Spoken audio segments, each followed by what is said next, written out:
good process. It was comprehensive. A lot of good information came in. The plan was readily accessible to anybody who wanted to read why it was important, how it fit in, the recommendations. You know, it was very sort of typical of what you would expect about, you know, here's the list of things to do.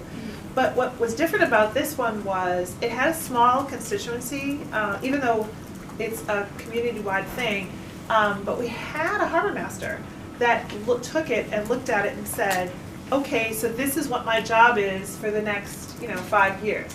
And so I didn't realize it at the time, because it takes a little perspective sometimes to understand and appreciate that, but it had dedicated staff time, someone whose sole responsibility is to manage dredging and piers and think the waterways and, you know, equipment and public safety in that way.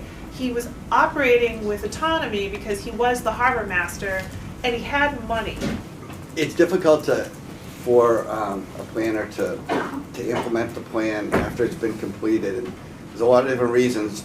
The primary one is resources, and a lot of the small and medium-sized towns, there's just one planner, and there isn't really the capacity to really latch onto a series of the recommendations and move them forward. So having some ongoing continued support from MAPC, particularly if they were involved with developing the plan, would be really helpful. And they can provide technical resources that the communities don't have, and assistance going forward to help build that consensus. And there are different groups. There's the municipal officials that Keith referenced, and then there are the citizens that you want to get involved, and together you have the energy to move forward with getting the funding and implementing the recommendation. It would be really helpful if there was a long-term relationship from the very beginning, from planning right to the end of the process. Thanks. And to me, it just said how important it is to make sure you're tapping into the visioning part with the community leadership. That is the key to success, I think, for implementing plans. It's the rare one that has a large enough planning staff to deal with all of its issues from within and on their own. That the norm is that we don't have enough in-house talent, and that the budgets are small, and so we need to tap into a greater resource and to people that can help us solve problems, especially where those problems go across boundaries. Using, in contrast, our open space plan, there was nobody responsible for it. We didn't even have a planner. There was no money. There were no programming, and everyone just, you know, just was like, "That's nice," and it goes on the shelf. So, just to give a little distinction between some of the key, what I think are key elements to moving it forward. At the outset of a project, it's really hard to try to determine what the final recommendations are going to be when the planning process ends. So in most cases, we're not thinking about how we're going to implement the plan, because it's a step-by-step process. And when you start a project at the outset, you don't know what the recommendations are going to be. You don't know how you will fund those recommendations, whether it's going to be through a budget appropriation or a grant. And prioritization of whatever the recommendations for that project or plan are, you haven't figured that out either. And so it's really hard at the beginning to be thinking about the end. And oftentimes, if it's something like developing a master plan, it can be a 2-year process. So you really don't know where you're going to end up in a couple of years. We have an ongoing relationship after the plan gets done, and that's been vital.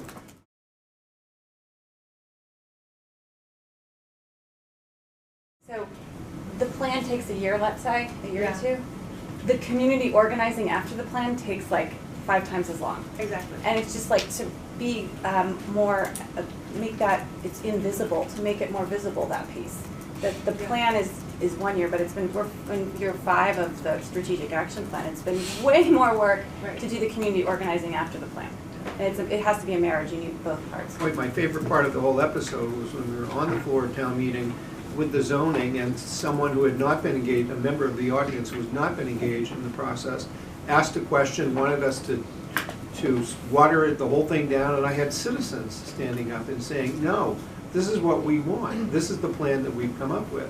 And we want to adopt it in the form that that MAPC has done for us. So the critical part, though, was having the buy-in from the selectmen, the electric planning board, the town management, so that it wasn't simply the town planner tasked to do a project on her own, that it was a top priority of the community, and I think that's how you implement plans. As a resident, primarily, and I'm on the school committee too, so I have the political role now, but is that I have license that you don't have, right? I can say things more frankly that you can in certain ways, and that's important too, to find that right person, that right group for the community organizing.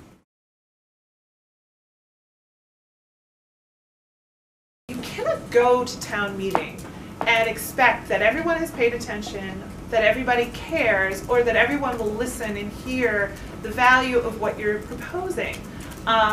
Many people just go, they're there because you're spending money and they're skeptical and they don't trust government. Or even when you're sitting in your selectmen's meeting, who comes and sits in the room, or even town meeting to some extent. It really is 100 people that will decide, a $45 million budget. I mean, it's really 100 people. It is a silo. There are 10,000 people live in Hull, 100 people decide. And so I think how you get beyond into networks of people that are actually very engaged. I mean, the Chamber is one, Rotary Club, Boosters, the faith community, your social services in our community, that's Wellspring.